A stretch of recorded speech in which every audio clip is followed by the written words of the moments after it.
Hi, I'm Alex Isakov. I'm an emergency medicine and EMS physician at Emory University, and I'm the lead for the NETEC EMS Biosafety Transport Consortium. In this segment, we're going to talk about viral hemorrhagic fevers and pay particular attention to Ebola virus disease. As an overview, we'll review viral hemorrhagic fevers. We'll talk about the identify, isolate, and inform paradigm for EMS personnel. We'll talk about implementation of a hierarchy of controls so that patients with viral hemorrhagic fevers can be safely managed and transported. And we'll also point you to a number of resources. Viral hemorrhagic fevers are broadly characterized into 4 families of viruses, and they share some common features.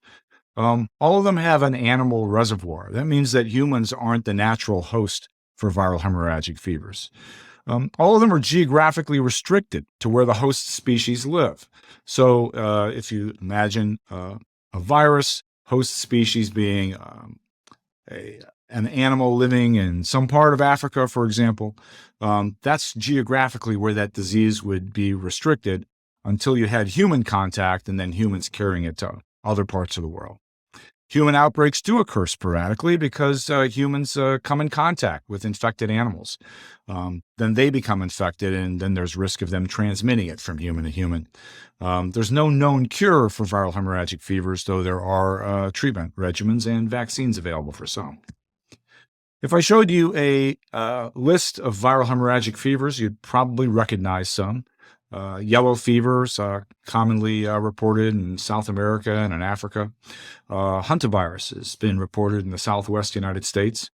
Ebola virus disease and Marburg virus are viral hemorrhagic fevers. They're a really mixed group of viruses with different outcomes, different mortalities, ranging from as little as less than 1% to as high as 90%. They're transmitted to humans via contact with the infected animals or human-to-human transmission, or in some cases by vectors like mosquitoes. The ones that we're most interested in are the ones that can be transmitted from human to human. And so that's Ebola virus disease species, Marburg, Lassa fever, and Crimean Congo hemorrhagic fever. Let's focus on Ebola outbreaks. So Ebola virus disease is something that many Americans became much more familiar with during the 2014 through 2016 epidemic of Ebola in West Africa. That was an outbreak with over 28,000 cases and over 11,000 deaths. Since that time, there have been a number of Ebola outbreaks, and I give you a couple examples here. And all of them much smaller than the one that was reported during the West African outbreak, and all of them ultimately controlled in their host country. We should look at Ebola virus disease through the identify, isolate, and inform paradigm as EMS personnel and frontline healthcare workers. Identify, isolate, and inform has been used for Ebola virus disease, actually in the 2014 through 2016 outbreak, and then subsequently for some other illnesses, like most recently monkeypox. And I'll provide a few references for you here. Identify, isolate, and inform is a way for EMS personnel to assess for the risk that a person that they're interacting with might be infected with a high-consequence infectious disease. Then in the isolate component, guidance is provided to implement infection prevention measures that would protect you as a responder from getting exposed to infectious bodily fluids. And then the third part of identify, isolate, and inform is the communications piece. Inform others about your concern that the person that you're caring for or interacting with might be infected with a high-consequence infectious disease like Ebola virus disease. So in the identify component, this is the risk assessment. This is EMS personnel interacting with a person who's requested assistance. And in the identify phase, what we're trying to do is identify the likelihood that this person that we're interacting with actually could be infected with Ebola virus disease. So there's typically 2 parts of the identify component. One is the travel history or exposure history, and then the signs and symptoms of the illness. We'll talk about that in a little bit more detail. This screening of individuals to determine their travel history and exposure history and what signs and symptoms they're presenting with can be done actually by the 911 call taker in the emergency medical dispatch center, or by personnel responding in the field. So to recognize or identify someone who might have Ebola virus disease, it's important to know what the signs and symptoms of the illness are. Early in the course of the disease, they can be fairly nonspecific. You could just have fever, muscle aches, chills. At some point in the course of the illness, you develop some pretty significant GI symptoms: nausea, vomiting, diarrhea, abdominal pain. And then that can all progress into a much more serious condition with multi-organ failure and septic shock, and can ultimately result in death. Case fatality rates for Ebola virus disease in countries where this disease is more typically present can range anywhere from 50 to 90%. The other component of the identify portion of identifying someone with Ebola virus disease is the identification of their travel to a country with an ongoing Ebola virus disease outbreak within the last 21 days.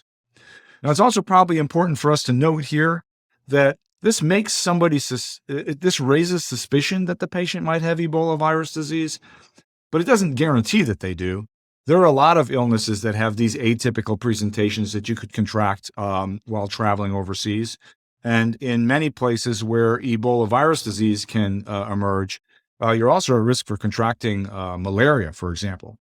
So you can't come to the conclusion that the patient has Ebola virus disease, but this starts to raise the question about whether or not they do. And so identifying that risk through travel history, signs and symptoms of illness, that somebody might have Ebola virus disease, leads you then to consider how to best protect yourself and others from exposure to their potentially infectious bodily fluids. And that gets us to talking about the isolate component of identify, isolate, and inform. Ebola virus disease is transmitted through close contact with people that are infected and through exposure of their infectious bodily fluids to your mucous membranes, to your eyes, your nose, your mouth, or to a break in your skin. If you were to be exposed to somebody's vomit, diarrhea, even sweat, sputum, of somebody who's infected with Ebola virus disease, and you get that into your eyes, nose, or mouth, it's possible that you could become infected. And then that virus will start to replicate in your body, which is the time that we call the incubation period for the virus. The incubation period for Ebola virus disease is between 2 days and 21 days. More typically, it incubates over 8 to 10 days, and then you start to develop signs and symptoms of illness. For EMS personnel to protect yourself from exposure to infectious bodily fluids, the recommended infection prevention measures are to implement standard precautions, plus contact, plus droplet, and airborne precautions if performing an aerosol generating procedure. We'll talk more about the specifics around implementation of personal protective equipment to protect yourself from somebody that might be infected with Ebola virus disease in the hierarchy of control section of this segment. It's also important to remember that patients that may have been exposed to someone with Ebola virus disease, may have inadvertently come in contact with their infectious bodily fluids, are not contagious while they're asymptomatic. So during that incubation period, they are not contagious. It's after they develop signs and symptoms, and they have an ability to share bodily fluids, sputum, vomit, diarrhea, even sweat. So with identify, isolate, and inform, we get to inform. Well, who do you want to inform? Well, we know that in the EMS community, when we respond to 911 calls, there are a number of responders that arrive on scene.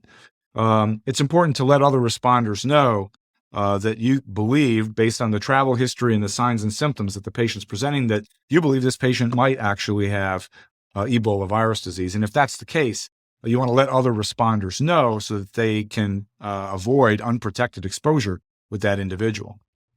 For many EMS personnel, working in your local service areas, it may also be good then to inform your local and or state public health authorities, because they may actually have resources available for you in terms of special pathogens transport programs, other assistance that they can render to manage and transport that patient. So I think that's another important consideration.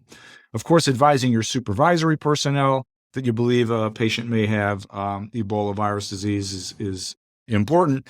And if you're going to transport that patient to another facility, then you want to inform that receiving facility that you have concerns that the patient you're caring for might have Ebola virus disease, so that they can receive the patient safely, applying the appropriate personal protective equipment, and making space for that patient to prevent unprotected exposure of other staff or patients in that receiving facility.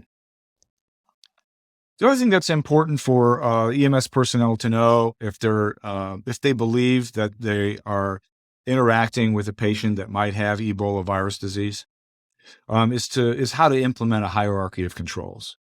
And a hierarchy of controls is a method of creating environmental changes, changes in your administrative policies and work practices, and your use of safety equipment like a personal protective equipment to prevent exposure to infectious bodily fluids.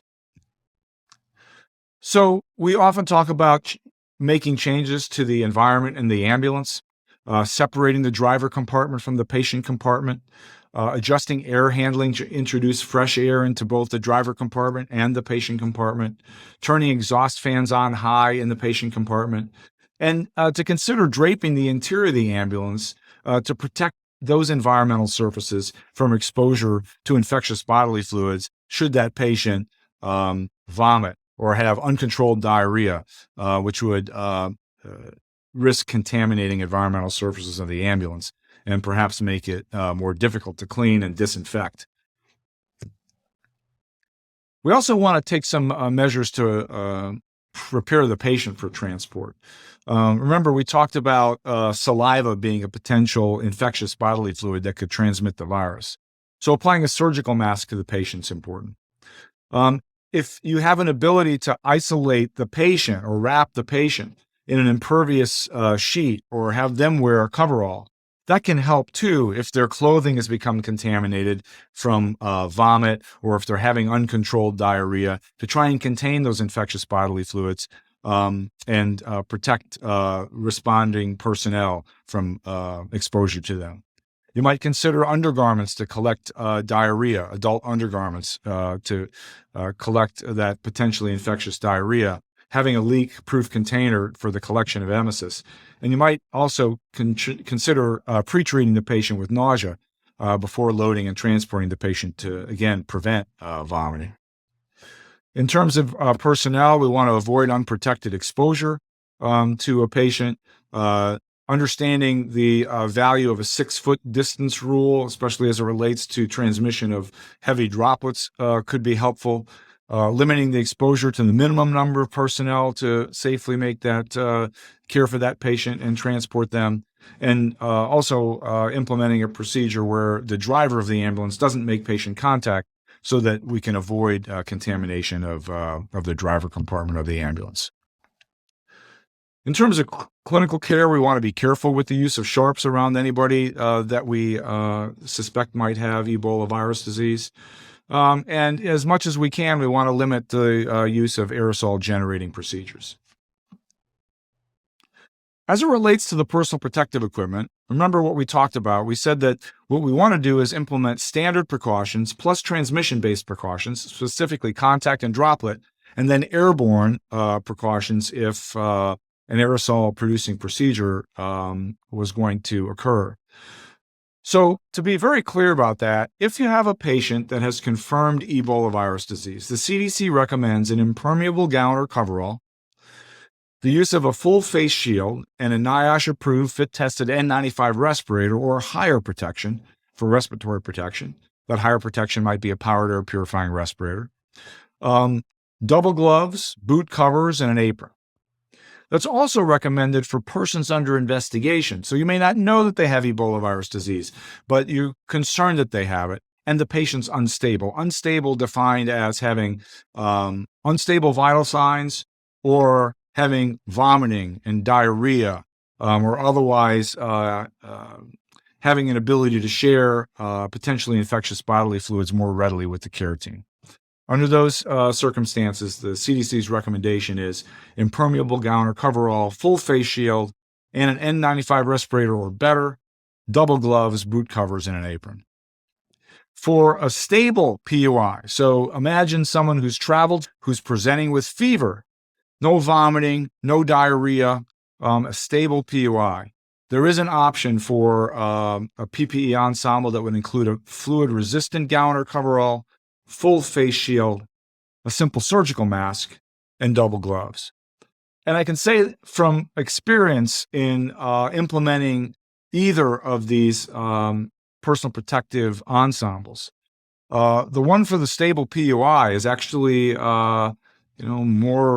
it's easier to implement. And locally, you'll have to decide when you believe that it's appropriate to implement that. It's appropriate in cases where you have a stable individual who is a person under investigation, not yet confirmed to have Ebola virus disease, and in your estimation, not likely to have vomiting during the transport or experience explosive diarrhea. It's useful to have that less onerous PPE ensemble as an option in those cases. It's important that whatever PPE ensemble you're selecting to use in accordance with CDC guidance, that you have proven checklists, meaning checklists for the donning and doffing of that PPE that work, and that you have trained observers also participating in the donning and doffing of that PPE to avoid any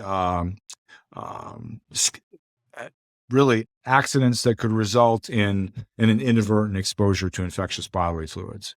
If you go to the CDC's guidance on this, there's also recommendations for PPE for personnel that are working as the trained observer with personnel who are donning and doffing in this type of mission.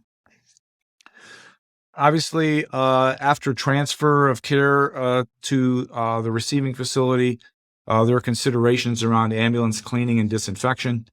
Cleaning and disinfection with an EPA-registered hospital-grade disinfectant is recommended.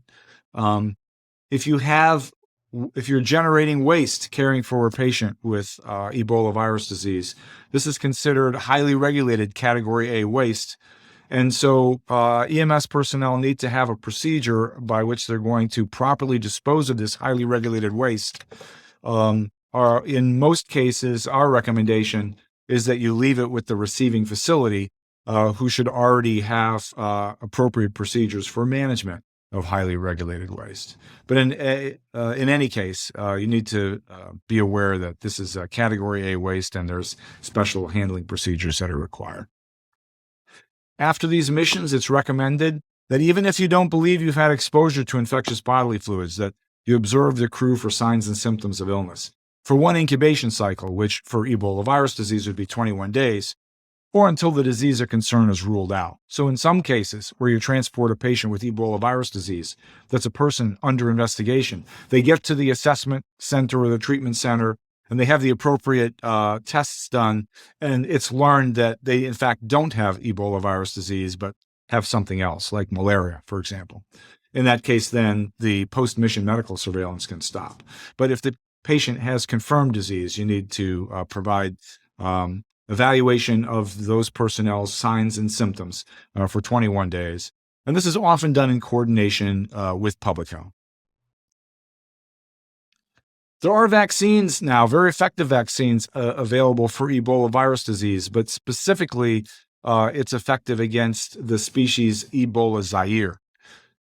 So just as a reference point, the Ebola outbreak from 2014-2016 was an outbreak of Ebola Zaire. And since then, there have been Ebola Zaire outbreaks in Africa that these effective vaccines have made significant contributions towards their control. In Uganda, it's a different species of Ebola. It's Ebola Sudan. And there's currently no licensed vaccine available for Ebola Sudan, though there's a candidate that will likely get tested. So it's important to know that not every species of Ebola virus disease has an available vaccine.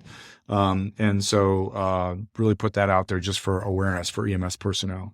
Treatment of patients with Ebola virus disease is largely supportive, meaning that in our hospitals, in a critical care environment, if that's what's necessary and is often necessary, the patients are being supported as we do for other infectious diseases until their body's immune system can clear the virus. And that means support by providing supplemental IV fluids, given the tremendous losses of fluids that patients infected with Ebola virus disease can have through vomiting and diarrhea, replacement of electrolytes, maintenance of a proper blood pressure with the use of IV pressors, if that's what's required, supplemental oxygen, management of any ventilatory assistance that's needed, even renal replacement therapy, management of other infections that a patient might get in a critical care setting. That kind of supportive therapy is the mainstay for treatment of patients with Ebola virus disease. And while reports of the case fatality rate for Ebola virus disease, meaning the number of people that die that contract the illness, in countries where it is more typically presenting, is high, 50%, 70%, as high as 90%. The experience in the United States and other countries that are higher resource countries that have the ability to provide critical care support for critically ill patients is much better. And the case fatality rate or the outcomes of patients infected with Ebola virus disease, for example, in the United States during the 2014-2016 outbreak in West Africa is quite good. We have to remember that when we're having any ideas about what the prognosis for a patient infected with Ebola virus disease might be and what interventions we were going to render for them in the pre-hospital environment. Outcomes in the United States have been good. There are also some monoclonal antibody therapies that are effective against Ebola, and you can learn more about that from your Regional Special Pathogens Treatment Center, from the CDC website, or from the NETEC website. A quick review of Ebola virus disease is to implement the identify, isolate, and inform paradigm. To understand that the primary infection control principle is to prevent exposure to blood and other potentially infectious bodily fluids.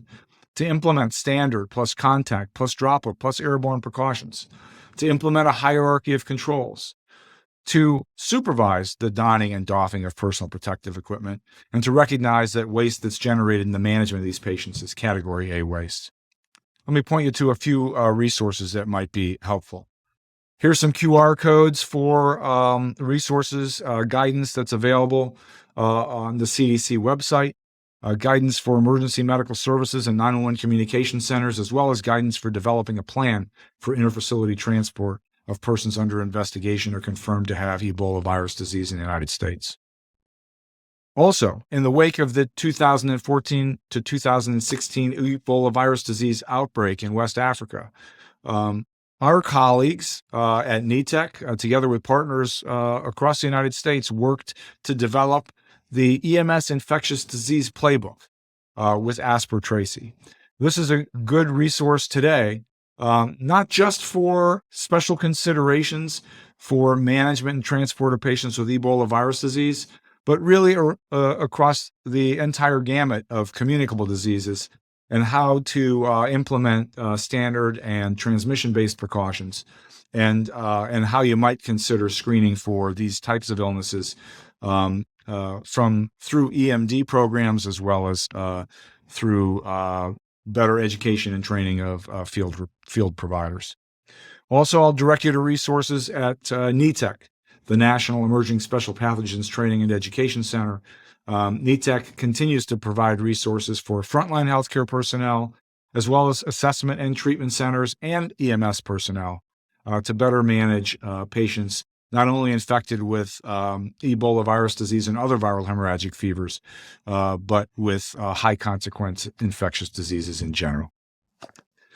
I want to thank you for your attention on this discussion about how to identify, isolate, and inform others about patients that you manage that you suspect might have Ebola virus disease or other hemorrhagic fevers, and how to care for them safely. Thank you.